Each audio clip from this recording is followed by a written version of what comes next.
You're listening to the X-Zone Radio Show, live and around the world on the Talkstar Radio Network and X-Zone Broadcast Network. Visit our website at www.xzoneradiotv.com. All that a woman should be, and I dedicate my life to you always.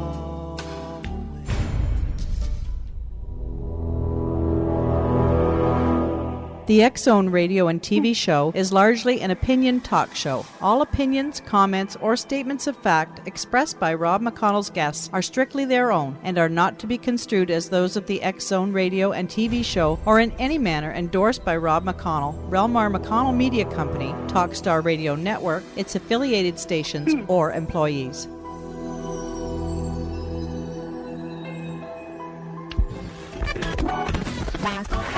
All Hit Radio.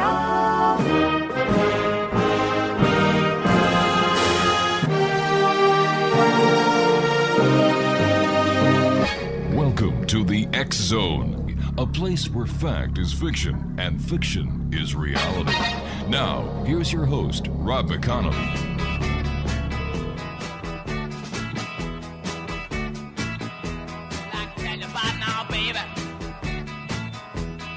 She comes around just about 5 feet 4 from her head to the ground. You know, she comes around here just about midnight. She make her feel so good, love. She make her feel alright. And her name is G.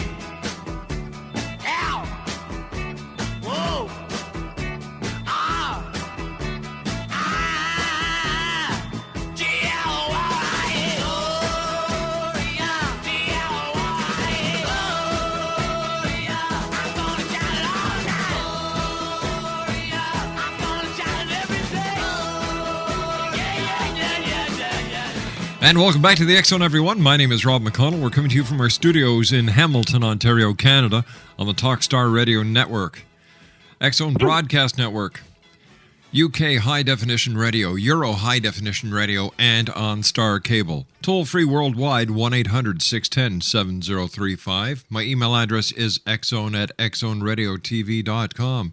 On MSN Messenger, X-Zone Radio TV at hotmail.com. And our website, www.xzoneradiotv.com. My guest this hour is Gloria Jean, and Gloria has angels in her life. Angels have always been a part of Gloria's life. She has had near-death experiences and many spiritual experiences, and the angels were there nudging and guiding her along and giving spiritual insights and visions that activated spiritual growth. Gloria woke up one morning with a burning desire to sculpt angels, and in that process of creating, her angels helped her to advance her communion and communication with the divine, and to be in the moment, developed a more effective prayer life, and listen to the still, gentle voice within. Gloria's belief is that angels remind us that we are very well loved, we are never alone, and that comfort and guidance is a constant. Joining me now is Gloria Jean. Hello, Gloria. Gloria. How are you? I absolutely love it that you open this show with my song that was written after me. You know, I don't do that for everybody. I feel so special, and let me tell you, you took me right back to the 60s when we were going out dancing 5 nights a week, and you just made me smile. Thank you. Well, that is so great. I love making people smile, and as you and I were talking before we went on air, life is too short. You have to be happy. Put on a happy face. Do positive things. There is so much negativity in this world today. It's awful. Exactly, and people forgot. They forgot that we came to Earth to have a good time. And that's why we're here to tell people, lighten up. Lighten up. Tell us a little bit about your book. It's you were kind enough to send me a copy on email. I haven't had the opportunity of reading it all, but it's called Hot and Hairy: A Day in the Life of a Hairdresser. Oh, you're in for a treat. And what has surprised me, it's a comedy romance, and I thought my readers would be mainly women. Mm-hmm. And I've come to find out men love reading my book because they say they understand women better after they read it. And let me give you a little background. I was a hairdresser for 25 years, and I did makeup for television for 20 years. Wow. So this was writing this book, Hot and Hairy, A Day in the Life of a Hairdresser, is my character study of human nature, because even in beauty school 40 years ago, I would see things that say, oh my God, I've got to write a book. I started saying it, when I was 19 years old. So I did it, and I had a ball writing it, and the book is a comedy romance, yes. And beyond that, it is loaded with spiritual wisdom on what works in life, what doesn't work, what touches a person's heart, what is life-changing. And I've got a lot of angel stories in there, and the spiritual truth, people actually have their aha moments with that. All right, you and I have to take an aha commercial break. We'll be right back in 2 minutes. X-Zone Nation, Gloria Jean is my special guest. www.gloriajean.biz, and she is the author of Hot and Hairy, A Day in the Life of a Hairdresser. We'll be back on the other side of this commercial break in 2. Don't go away.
Gloria Jean is my special guest this hour, X-Zone Nation. Her website is www.gloriajean.biz. And when did you first notice, Gloria, that there were angels in your life? When I was a little girl. My mother would tell me that when she was raised in her home, they had a big family, and every time they'd have a big family dinner, my grandfather was very intuitive, and he would always know when the angels were in the room, so they'd all have to stop eating just for 15 seconds to show respect for that angel that came in the room, and then they would continue eating. So when I heard of all these stories, and then I had my first near death at 4 years old, and I felt the angels and Jesus at that time, then it just became a part of life for me, that I knew they lived with me, and you develop a relationship with them, and you develop your communion, your communication, you hear that inner guidance, and you start, you just start trusting your intuition more. What was it that inspired you to sculpt angels? Well, this was over 12 years ago. I heard probably 10 people within 1 month all say you have to learn to love yourself. Have to learn to love yourself. Well, everybody wonders, what does that mean? I'm good to myself. I have a good life. I'm surrounded by loved ones, wonderful family, wonderful friends. I'm healthy. I've got everything going for me. What does that mean? Everybody's asking that question because it's so prevalent now. Everybody says you have to love yourself. So I was sitting out on my patio that night, and I cried out to God, God, teach me, train me, show me what it means. What does this mean? Learn to love yourself. So the very next morning, we get answers fast. We just have to listen and be open to it. The very next morning, I woke up at 6 o'clock in the morning with this absolutely burning desire to sculpt angels. So I called my friend Terry, he lives an hour north of me up at the lake, and he's one of the top wood sculptors in the country. And I said, Terry, I've got to sculpt angels. He says, well, come on up, I'll get you started. So I went up every week for 3 years, and he trained me. And I sculpted manzanita wood, which is a West Coast hardwood. It's a multicolored wood, and what's really interesting about this wood, it's the inside of the wood is dark, and the outside is white. So when I sculpted the angels, the wings would always be white with the inside of the body dark, which was really interesting. But anyway, I started sculpting these angels, and I would bring it home and work on it, and then go up the next week. And by the second or third week, I told Terry, it's really cool when I'm sculpting these angels. I'm feeling all this angelic energy. It's so wonderful, and I hear these little messages, and I feel the love. And so anyway, he just looks at me and smiles because he knows where this is going, because he's like an old master wise man up on the mountain. So after about 3 or 4 weeks, I would start feeling all these wonderful energies, and finally my angels told me, you asked for us to teach you to love yourself. And all these feelings that you're feeling, all this wonderful love energy that you're feeling that you think is angelic energy, these are higher aspects of you. So when I realized they were higher aspects of me, these are all the different levels of our bodies going up. So after a year or two of that, then I was, standing one day and sculpting. Mind you, when you sculpt wood, you're covered from head to toe. You've got your tools out there, and I'm really concentrating on what I'm doing. And all of a sudden, I feel this huge energy behind my right shoulder. And I stop my Dremel and I turn around. I said, "Whoa!" I said, "Who are you?" He said, "I'm Archangel Gabriel." And so he was with me the whole time. It was just absolutely amazing. So then, that's how I learned that I started, that a lot of these energies that were also around me were from the Archangel realm. And then they started teaching and guiding and nudging and giving messages. So it's been a personal journey through just sculpting. That's why I encourage so many people to create, because when you create is when you get in that passion and that movement of life that gets you to that space of non-vibration where all the power is, and that's where all the bliss is and the guidance for our life. Was this the first time you had ever met an angel? Like Archangel Gabriel, he's one of the biggies. Oh, yeah.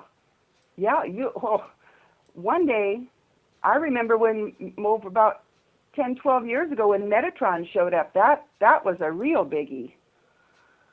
Tell me about that day. Well, I was sitting in my living room looking out on my patio, and I felt this male energy. This sounds really far out, Rob. I mean, this is, what can I say? This huge energy was outside on my patio, and I said, "Whoa."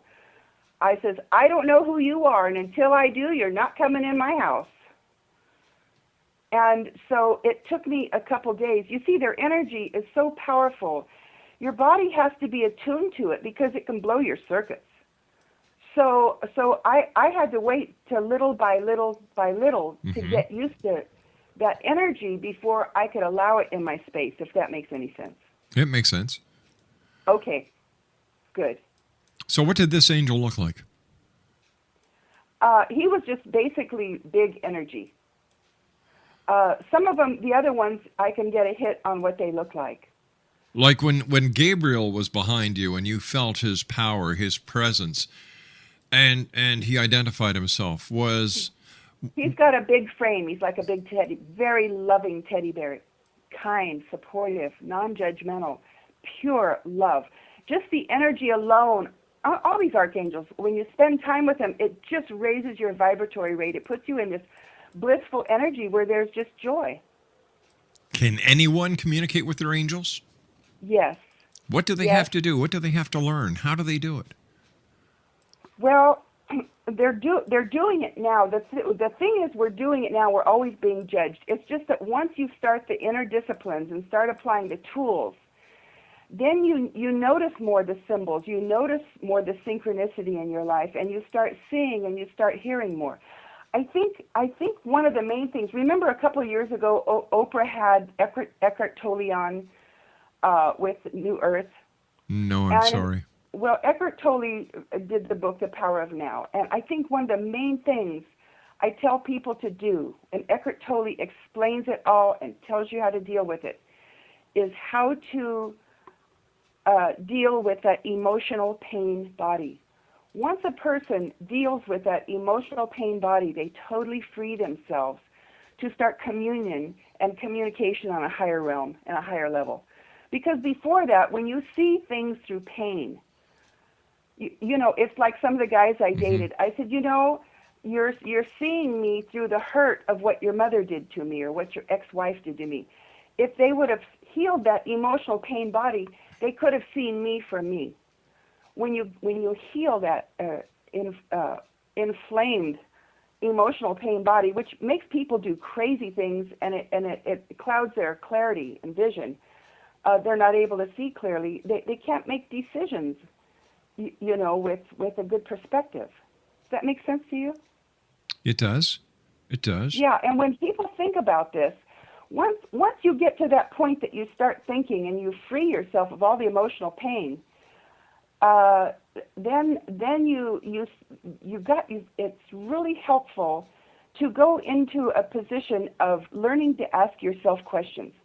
So anytime anything happens to you in life and your buttons get pushed, you just don't fly off the handle and say, hey, this ticked me off. You say, hey, why did this tick me off? What's happened to me? What's within me so this has pushed my buttons?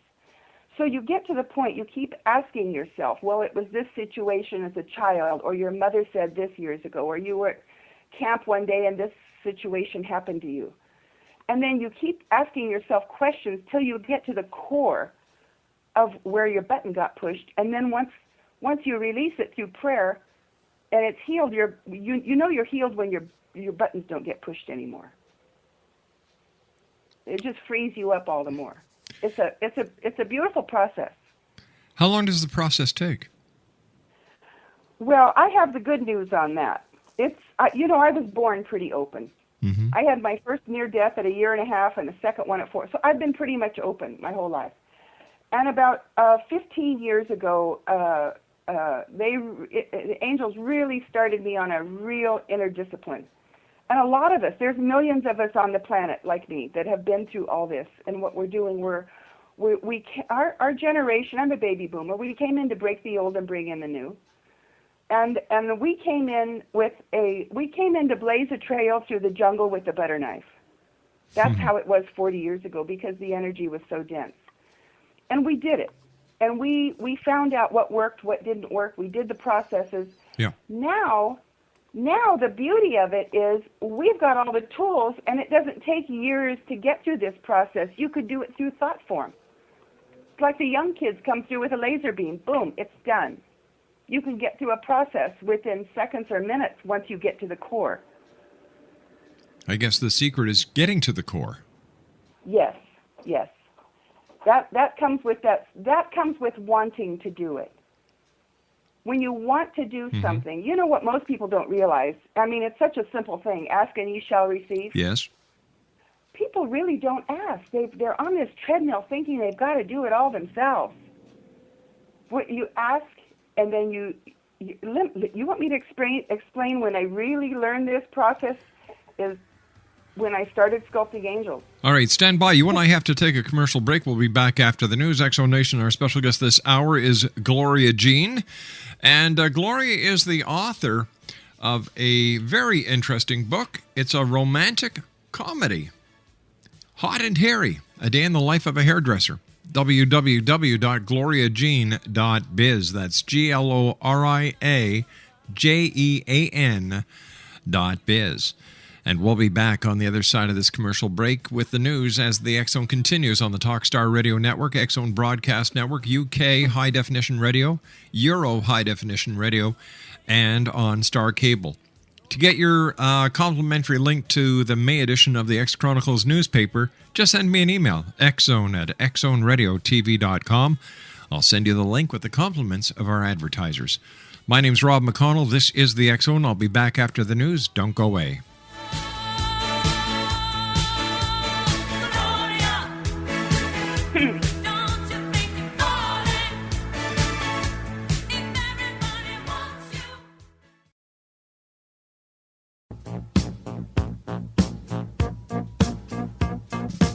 You're listening to the X-Zone Radio Show, live and around the world on the Talkstar Radio Network and X-Zone Broadcast Network. Visit our website at www.xzoneradiotv.com. Then I heard a voice beside me, and she softly said, is your dream?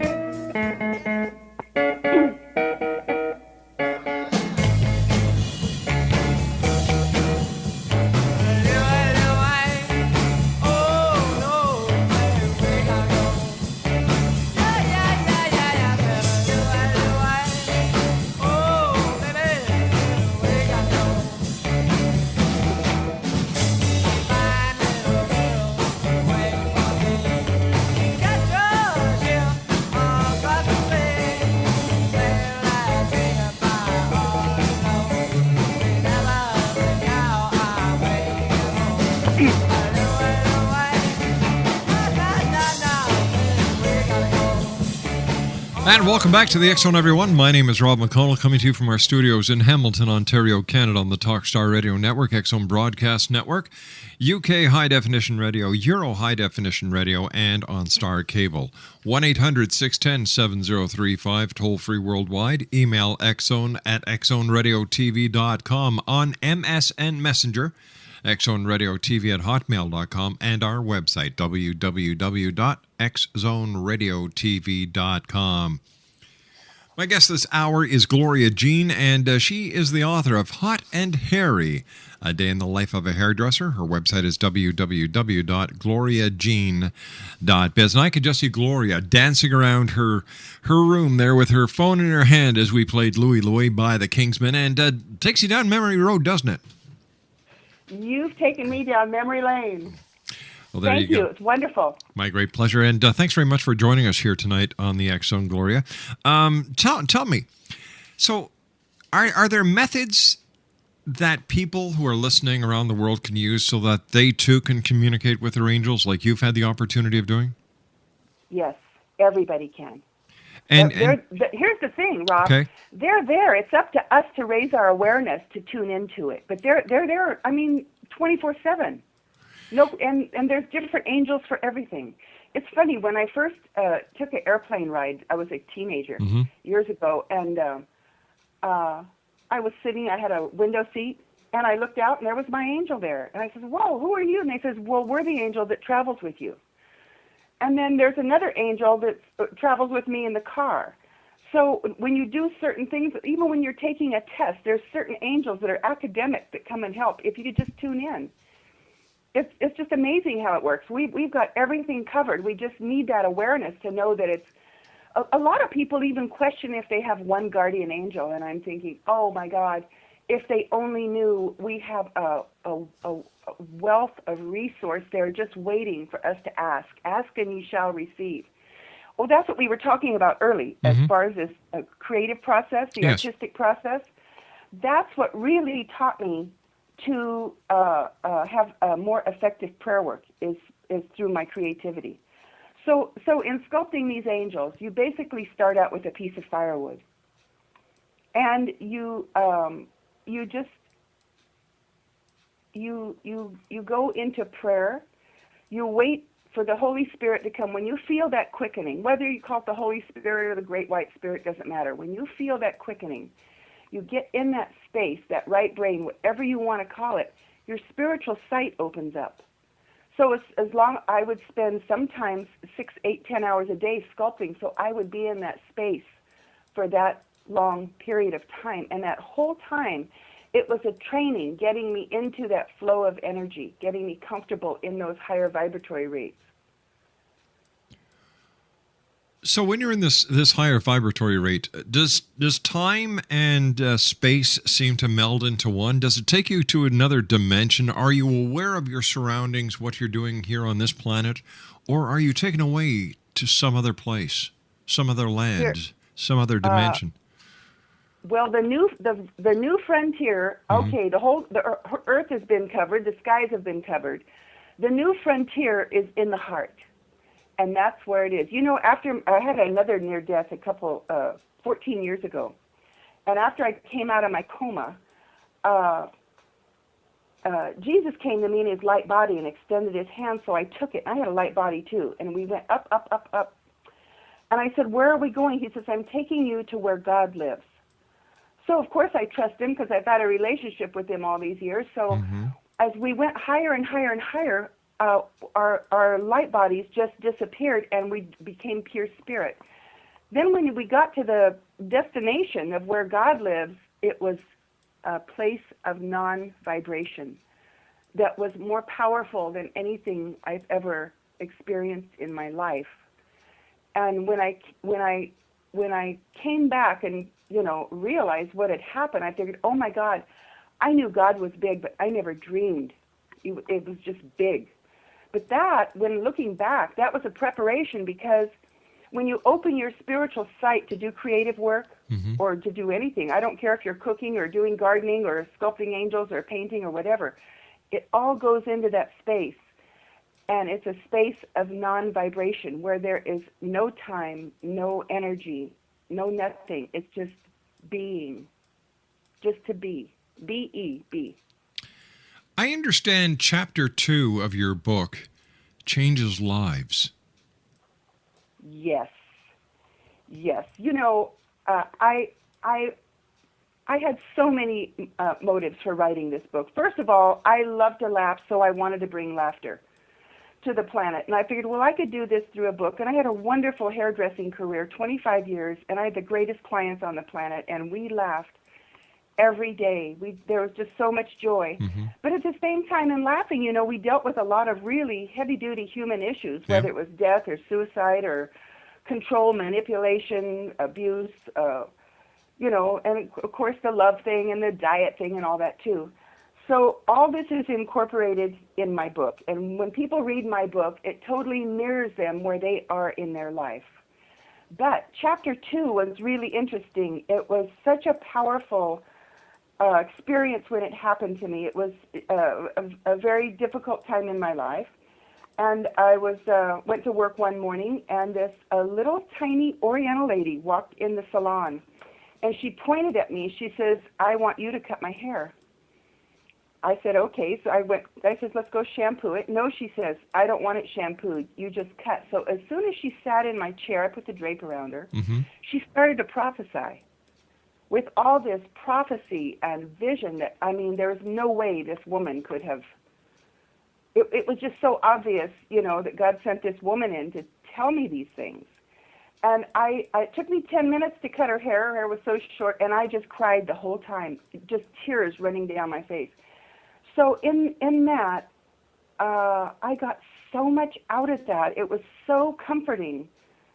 And the things she said, there's no way anybody could have known things she said. And I put those in Chapter 2. So when people read Chapter 2, it's like they are that character. And that Oriental lady comes in, and when she talks, she actually is speaking to your heart in just general principles of spiritual truths that touch a heart and give you those moments that make you feel that, we're all more alike than not. That's another reason I wanted to write this book. After 25 years of hairdressing, I was really fortunate because I had clients from all over the world. I had clients from every walk of life. And it just, whether someone was from South America or Europe or Hawaii, they all wanted the same thing. They all wanted to express themselves. They all wanted to give and receive love. They all cherished their family and their loved ones and wanted safety for them. Everybody over the whole world wants the same thing. We just forget that. In fact, one of the other things, one of the messages that came back after my near death when I had that emergency surgery was, all the walls are coming down. Totally, all the walls are coming down. So people are going to find more comfort with each other. When they open their hearts to each other, we're going to realize we're so alike that we're going to see how foolish it was to have walls in the first place. Now, that's a wonderful thought. I can actually picture that happening. And I think that people like yourself and the internet and the other people who are now able to share their messages, their stories, their experiences worldwide are the people who are bringing that wall down. Oh, yeah. Well, now years ago I had another wonderful message from my angels. They said, in my lifetime, I will see where there is no more crime, because everybody will be so intuitive, nobody will be able to get by with anything. And look, what are we talking about in our world right now? Transparency. Yes. There you go. It's all happening. See, we thought when we were teenagers, us boomers, we thought everything was going to happen fast, like in just a few months we'd have a new world. Here we are 40 years later, and looking back, we see the growth. Do you know, when I was in beauty school over 40 years ago, when a woman's husband or boyfriend beat her up, she had no place to go. She'd usually come in the beauty shop and we'd clean up the blood and give her a cup of coffee and make her a sandwich and calm her down or make sure she had someplace safe to stay that night. There was no place to go. Now, everything's out in the, thank God for Oprah, everything's out in the open now, and there's help for everybody everywhere. There's a place to go for help. There's a place to go for comfort. There's places to go where there is no judgment. People realize, when you really start understanding that emotional pain body, and that people come from such pain when they do these horrible things. I mean, it's like, how can you really dislike someone who's sick? We used to look at people as being just evil people, but you get to the point when you get your greater understanding, you look at them as sick. I mean, how can you hate someone who's got cancer or diabetes or any physical impairment? I mean, sickness is sickness. We have to start realizing it's more than sickness in a physical body. It goes to the emotions and the mind. And I think we're actually getting to that point in society where we're looking at mental illness as it should be regarded, and people are taking it much more seriously. It's not a matter of putting the person away who's got the problems. It's curing them, understanding, and giving them the love and support that they need. Yeah, and once the healing comes, they can jump on the bandwagon. Yeah. We're really in a very exciting time in life. I just love watching this unfoldment. Yes, there's chaos, and yes, a lot of people are hurting, and all that does go on. But when you look at the other side too, my God, these new technologies that are coming out, people are lightening up. The walls are coming down. Let me tell you another reason I wrote my book. I noticed as a hairdresser that so many people do not know how to share their life with someone. Everybody's got a story to tell, but they're insecure or they're shy. I deal with all this in the book too. So once people get that confidence, I created these wonderful, bizarre, off-the-wall characters.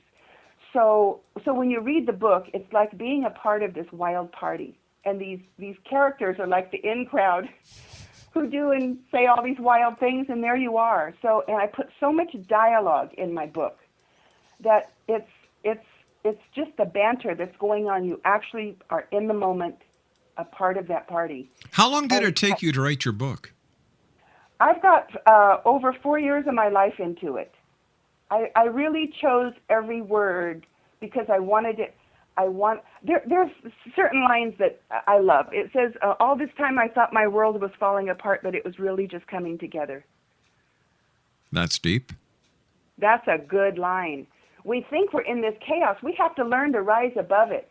We have to learn to rise above and look down and not be so attached. And another thing, self-sabotage, that is a major thing that all of us do on different levels.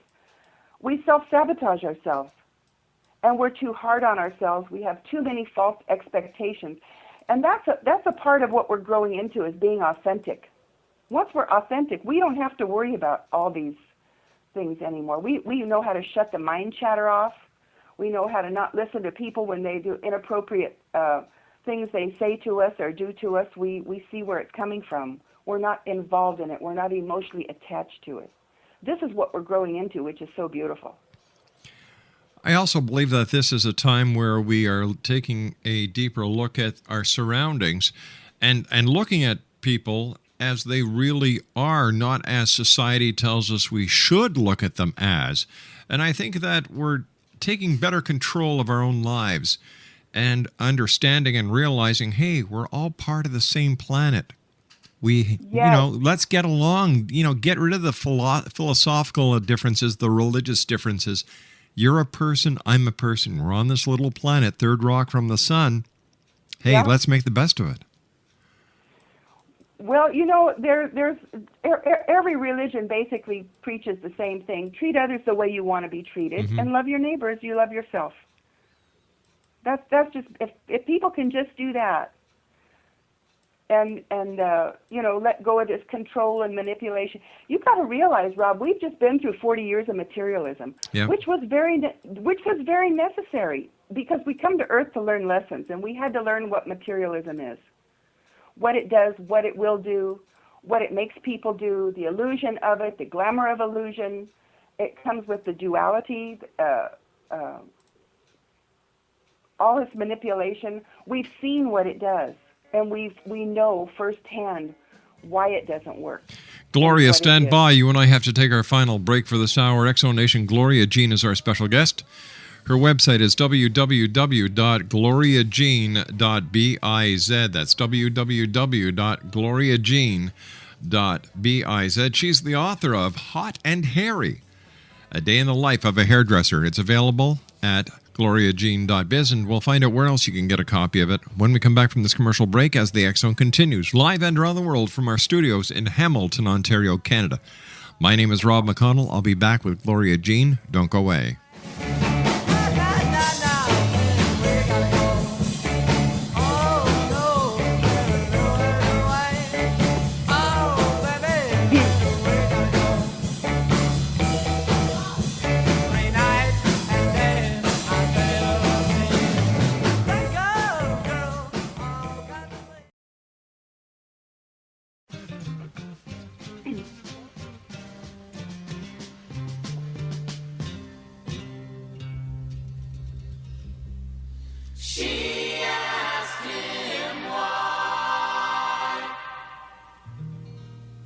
Why I'm a hairy guy.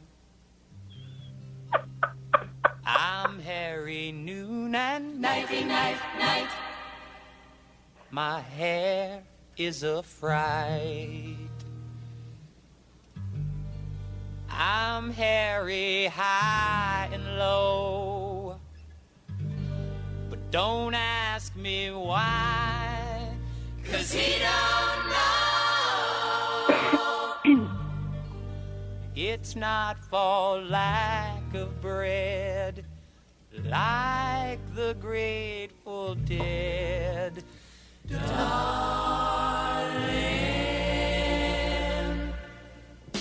give me a head with hair, long, beautiful hair, shining, gleaming, streaming, flaxen, waxen. I couldn't help that one. Exo Nation, my special guest this hour is Gloria Jean. She's the author of Hot and Hairy, A Day in the Life of a Hairdresser. Her website is www.gloriajean.biz. Gloria, thanks very much for joining us. It's been a great hour. I wish you much success. I've got a funny feeling that your zest for life has not even peaked yet. I think so. And get this, I'm hoping my book goes into a movie, because everybody that reads it says it's got to be a movie. It's just got to be a movie. And thank you for playing all this wonderful music. I'm over here laughing. I mean, you are just too fun. Well, thank you very much. We've got about 2 minutes left. I wanted to ask you about being saved in a car accident. Oh, I was on the freeway in L.A., and you know how backed up that gets. Anyway, this huge Chrysler is coming up behind me, and I see he's going to hit me. And my friend is in the car with me, and boom, hits me in the back. I had been braking because the people in front of me were braking. And this Chrysler did not brake. It just hit me right on. And something took my steering wheel and turned it so I didn't hit the car in front of me. And also on the windshield was a cushion like a pillow. And both our heads were like 1 inch from going through the windshield, and we both relaxed back and had this total peace and total calm over us. And they saved our lives. We didn't go through the windshield, which we should have. And quickly, can you tell us how cherubim angels escort babies to Earth? Yes, I found that out when my niece had a baby. I went home 10 o'clock that night, and I was thanking God for bringing us this beautiful little baby into our family. And all of a sudden, I see these cherubim angels flying around my bedroom ceiling. I says, whoa, I said, what's going on? They says, well, we came to escort the baby to Earth. I says, this is so cool. I didn't know they had babies escorted to Earth. I mean, we're escorted when we die and go on the other side. Mm-hmm. That by the time, in less than a split second, less than the blink of an eye, you're on the other side, surrounded by love when you die, which people should know so they don't fear death. But to know that the babies are escorted to Earth and they keep an eye on them till they're okay. And then a couple days later, 3 days later, the angels, little cherubims came back. And they said, we came to say goodbye, and then they just took off. It was so sweet. And I like to share that with people so mothers know that their babies are so well taken care of. And Gloria Jean, this hour has gone by very fast. I'd love to have you back in the future because we still have so much to talk about. But until then, I would love to. Listen, I get visions and prophecy all the time. So anytime you call me up. All right. You take care of yourself. Let our listeners know how they can get a copy of your book, dear. Amazon.com. They can order my book. And also on gloriajean.biz. Either way. Gloria Jean. And they can also check out my angels on my website and my letter from Mother Teresa. Oh, and your wonderful photographs. You're one heck of a photographer. Thank you. Gloria Jean, take care of yourself, my new friend. Speak to you very shortly in the future. And until then, keep the great work up in regards to the angels from your new friend in Canada. Thank you. Bye-bye. Exonation will be back on the other side of this commercial break as we continue live and around the world from our studios in Hamilton, Ontario, Canada. Grateful day.